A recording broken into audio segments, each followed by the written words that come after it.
എല്ലാവർക്കും നല്ല നമസ്കാരം. ചാലക്കുടിയിൽ ഒരു വ്യത്യസ്തമായിട്ടുള്ള സമരം പല സാമൂഹിക വിഷയങ്ങളിലുമൊക്കെ വളരെ ശക്തമായി ഇടപെടുന്ന, പ്രത്യേകിച്ച് ദുരാശ പ്രവർത്തകനും അതുപോലെ തന്നെ ചാലക്കുടിയിലെ പല സാമൂഹിക വിഷയങ്ങളിലും വളരെ കൃത്യമായി തന്നെ ഇടപെടുന്ന ബാബു ജോസഫ് പുത്തനങ്ങാടിയാണ് എൻ്റെ ഈ പിറകിൽ പോലീസ് സ്റ്റേഷന് സമീപം ഉള്ള ഈ റോഡ് സൈഡിൽ ഉപവാസ പ്രാർത്ഥന സമരം ഇവിടെ സംഘടിപ്പിച്ചിരിക്കുന്നത്. പല സമരങ്ങളും നമ്മൾ കണ്ടിട്ടുണ്ട്. ഈ സമരം എന്തിനു വേണ്ടിയാണെന്ന് വെച്ചാൽ, നാം കണ്ടിട്ടുണ്ട് ചാലക്കുടി പട്ടണത്തിൻ്റെ തെരുവീഥികൾ, പലപ്പോഴും ഈ തെരുവീഥികൾ തന്നെ പല മാന്യരായിട്ടുള്ള ആളുകളും കയ്യേറിയിരിക്കുകയാണ്. അതിനെതിരെ തന്നെ ചാലക്കുടിയിലെ പല വിവരാവകാശ പ്രവർത്തകരൊക്കെ വലിയ കേസും പരിപാടികളായിട്ട് പോയതിൻ്റെ അടിസ്ഥാനത്തിലാണ് തിരിച്ചു പിടിക്കുന്നതുമായി ബന്ധപ്പെട്ട് നിൽക്കുന്നത്. ബാബുച്ചേട്ടനും അത്തരത്തിലുള്ള സംഭവങ്ങളുമായി ബന്ധപ്പെട്ട് വളരെ ശക്തമായിട്ടുള്ള ഇടപെടൽ നടത്തുന്നുണ്ട്.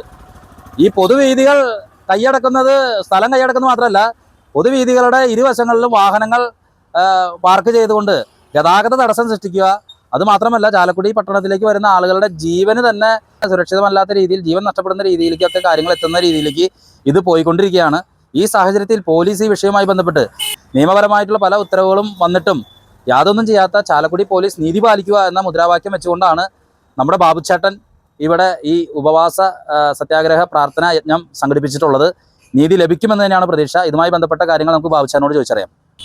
നമുക്ക് അറിയാവുന്നതുപോലെ KSRTC റോഡിലും അതുപോലെ തന്നെ നമുക്ക് ചർച്ച് സ്ട്രീറ്റ് റോഡിലും പള്ളിയുടെ അങ്ങാടിയിലുള്ള റോഡിലൊക്കെ തന്നെ മനുഷ്യന് സഞ്ചരിക്കാൻ പറ്റാത്ത രീതിയിലുള്ള അപകടങ്ങളും ഗതാഗത തടസ്സങ്ങളും നടന്നുകൊണ്ടിരിക്കുകയാണ്. KSRTC റോഡ് നിങ്ങൾക്ക് അറിയാവുന്ന പോലെ, പ്രത്യേകിച്ച് പ്രൈവറ്റ് സ്റ്റാൻഡിൽ നിന്ന് KSRTC റോഡിലേക്ക് അനേകം ആയിരം ആളുകൾ വന്നും പോകുന്നിരിക്കുന്ന സ്ഥലമാണ്. അവിടെ രണ്ട് ട്രാൻസ്പോർട്ട് ബസ്സുകൾ അങ്ങോട്ടും ഇങ്ങോട്ടും പോയാൽ സാധാരണക്കാരൻ നടക്കാനോ, അതിന് ടൂ വീലറിൽ യാത്ര ചെയ്യുന്ന നമ്മുടെ സഹോദരിമാരും അമ്മമാരൊക്കെ ജോലിക്ക് പോകുന്നതൊക്കെ ടൂ വീലറിലാണ്, എന്നും അവിടെ പടഞ്ഞു വീഴുന്നതായിട്ട് നമ്മൾ കാണാറുണ്ട്.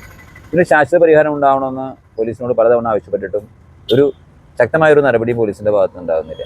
അത് നിരവധി തവണ കോടതികളിലെ ഉത്തരവുകൾ ഉണ്ടായിട്ടുണ്ട്. പോലീസ് കംപ്ലയിൻറ്റ് അതോറിറ്റിയുടെ അതിലെ ചെയർമാനായിരിക്കുമ്പോൾ ജസ്റ്റിസ് നാരായണക്കുറുപ്പ് ഓർഡർ ഇട്ടിട്ടുണ്ട്.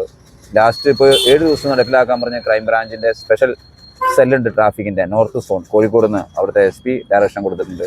ഇതൊക്കെ ഉണ്ടായിട്ട് പോലും ഇവിടുത്തെ SHOമാരെ നേതൃത്വം കൊടുത്ത് ഈ പ്രശ്നത്തിന് പരിഹാരം ഉണ്ടാക്കുന്നില്ല. മാത്രമല്ല, നിങ്ങൾക്ക് അറിയാവുന്നതുപോലെ ട്രാഫിക് റെഗുലേറ്ററി കമ്മിറ്റി ഇതുപോലെ തന്നെ മർച്ചൻ്റ് അസോസിയേഷൻ ഒരുമിച്ച് ഞങ്ങൾ ഹൈക്കോടതിയിൽ പോയിട്ട് അതിൻ്റെ ഉത്തരവനുസരിച്ച് 32 പാർക്കിംഗ് സ്ഥലങ്ങൾ ഐഡൻറ്റിഫൈ ചെയ്യാൻ വേണ്ടിയിട്ട് നഗരസഭ പാസ്സാക്കി പോലീസിനെ ഏൽപ്പിച്ചിരുന്നു. ഈ ഐഡൻറ്റിഫൈ ചെയ്ത 32 സ്ഥലങ്ങളും പാർക്കിംഗ് നടത്താൻ, വാഹന പാർക്കിങ്ങിന് അല്ലെങ്കിൽ ഓട്ടോറിക്ഷ പാർക്കിങ്ങിന് സൗകര്യപ്രദമാണെന്ന് അന്വേഷിച്ച് ട്രാഫിക് റെഗുലേറ്ററി കമ്മിറ്റി നിങ്ങൾക്ക് അറിയാവുന്ന പോലെ മോട്ടോർ വെഹിക്കിൾ ഡിപ്പാർട്ട്മെൻറ്റ്, അതുപോലെ തന്നെ പോലീസ്, താലൂക്ക് അധികാരികൾ, PW ഡിപ്പാർട്ട്മെൻറ്റ് എന്നിവർ കൂടി സംയുക്തമായി അന്വേഷണം നടത്തി ഈ സ്ഥലങ്ങൾ അനുയോജ്യമാണെന്ന് നഗരസഭയ്ക്ക് റിപ്പോർട്ട് ചെയ്യാൻ പറഞ്ഞിട്ട് 6 മാസമായി. അതിനും SHO ഒരു നടപടിയും അത് ഐഡൻറ്റിഫൈ ചെയ്യാനുള്ള നേതൃത്വം കൊടുത്തിട്ടില്ല. ഇങ്ങനെ വളരെ നിരുത്തരവാദപരമായിട്ട് പോലീസ് പ്രവർത്തിച്ചാൽ ഇവിടെ ജനങ്ങളെ എന്നും നിങ്ങൾക്കറിയാവുന്ന പോലെ അപകടത്തിൽപ്പെട്ട് മരിക്കുകയും വികലാംഗരായും മരിച്ചില്ല എന്നപോലെ ജീവിക്കുന്ന ഒരുപാട് പേരുണ്ട്. വിദ്യാർത്ഥികൾ നമുക്കറിയാം, പ്രത്യേകിച്ച് NSS സ്കൂൾ, കാർമൽ സ്കൂളും സ്ഥിതി ചെയ്യുന്ന ITക്ക് പോകുന്ന നിരവധി വിദ്യാർത്ഥികളുടെ സ്ഥലത്താണ് ഈ ട്രാൻസ്പോർട്ട് ബസ് അങ്ങോട്ടും ഇങ്ങോട്ടും പോകുമ്പോൾ അവിടെ ഉണ്ടാകുന്നത്. ഇതിന് പരിഹാരം നോക്കിയിട്ട് ഇനി പോലീസിന് മാനസാന്തരം ഉണ്ടാവാനുള്ള ഒരു മാർഗ്ഗം ചാലക്കുടി പോലീസിന് ഉപവസിച്ച് പ്രാർത്ഥിക്കുക എന്നുള്ളത് മാത്രമായി തോന്നിയുകൊണ്ട് അവർ മാനസാന്തരത്തിനും നടക്കട്ടെ എന്ന് വെച്ചിട്ടാണ് ഞാനിപ്പോൾ ഒരു 10 ദിവസത്തെ ഉപവാസമായിട്ട് നിന്ന് ഒരു ചെയ്യുന്നത്. ഇതിൻ്റെ പരിഹാരം ഉണ്ടായി നമ്മളിനിപ്പോൾ മറ്റ് ഘട്ടങ്ങളിലേക്ക് പോകേണ്ടി വരും. എൻ്റെ പ്രതീക്ഷ പോലീസ് ശക്തമായ കാര്യങ്ങൾക്ക് ഒരു പരിഹാരം ഉണ്ടാക്കും. ട്രാഫിക് കമ്മിറ്റി, നഗരസഭ ഇതുപോലെ തന്നെ ട്രാഫിക് കമ്മിറ്റിയുടെ ശത്രു നടപടികൾ സ്വീകരിച്ച് വഴിയിൽ മുഴുവൻ വണ്ടികൾ വർക്ക് ചെയ്യുന്ന പ്രശ്നങ്ങൾക്കും ഒരു പരിഹാരം ഉണ്ടാക്കുമെന്നാണ് എൻ്റെ പ്രതീക്ഷ. പോലീസ് കമ്മിറ്റി അതോറിറ്റി സമാനമായ കോടതി നടപടികളാണ്. ജസ്റ്റിസ് നാരായണക്കുറുപ്പ് റിട്ടയർഡ് ജഡ്ജാണ്. അതിൻ്റെ പോലീസ് ഉദ്യോഗസ്ഥർക്കെതിരെയുള്ള പരാതി കൊടുക്കുന്ന സ്ഥലമാണ് പോലീസ് കമ്മിറ്റി അതോറിറ്റി. സംസ്ഥാന പോലീസ് കമ്മിറ്റി അതോറിറ്റി ഞങ്ങളെ കേട്ടു. അന്നുണ്ടായിരുന്ന സർക്കിൾ SHO ബെന്നി സാറിന് കേട്ടു. എന്നിട്ട് നടപടി സ്വീകരിച്ചോളാമെന്ന് അദ്ദേഹം വാഗ്ദാനം കൊടുത്താണ് ഒരു 4 വർഷങ്ങൾക്ക് മുമ്പ് ബെന്നി സാർ ഇരുന്ന സമയത്ത്. അതിനുശേഷം വീണ്ടും DGP പരാതി കൊടുത്തപ്പോൾ DGP സാധാരണ ട്രാഫിക്കിന് പ്രത്യേക സെല്ലുണ്ട്, നോർത്ത് സോൺ എന്ന് പറഞ്ഞ് കോഴിക്കോട് പ്രത്യേക ട്രാഫിക് സെല്ലുണ്ട്.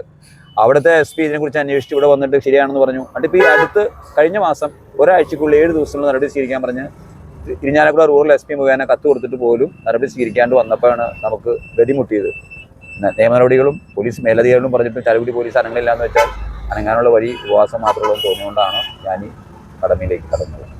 ചാലക്കുടിയിലെ തെരുവീഥികളുടെ ഇരുവശങ്ങളിലും അനധികൃതമായി പാർക്ക് ചെയ്തിട്ടുള്ള ആ വാഹനങ്ങൾ എടുത്തു മാറ്റുന്നതുമായി ബന്ധപ്പെട്ട് വാഹനങ്ങൾ പാർക്ക് ചെയ്യരുതെന്ന് പല വിധികളും വന്നിട്ടും അതിൽ യാതൊരുവിധ ഇടപെടലുകളും നടക്കാത്തതുകൊണ്ട് നമ്മുടെ ചാലക്കുടിയിലെ തന്നെ നീതിയുടെ പക്ഷത്ത് നിന്ന് സംസാരിക്കുന്ന ബാബുച്ചേട്ടൻ ഉപവാസ പ്രാർത്ഥന യജ്ഞം ഇവിടെ സംഘടിപ്പിച്ചിരിക്കുകയാണ്. എന്തായിരുന്നാലും അദ്ദേഹത്തിൻ്റെ ഈ യജ്ഞം അത് അധികാരികളെ കണ്ണു തുറപ്പിക്കാനായിട്ട് ഇടവരുത്തട്ടെ. ഈ അനധികൃത പാർക്കിംഗ് അതുമൂലമുണ്ടാകുന്ന അപകടങ്ങൾ, ആളുകൾക്ക് ഭവിക്കുന്ന അപകടങ്ങൾ, ആക്സിഡൻറ്റുകൾ തുടങ്ങിയ വിഷയങ്ങൾ എത്രയും പെട്ടെന്ന് പരിഹരിക്കാനായിട്ട് പോലീസിന്റെ ഭാഗത്തുനിന്ന് ഇടപെടൽ ഉണ്ടാകട്ടെ എന്ന് മാത്രം പറഞ്ഞുകൊള്ളുന്നു.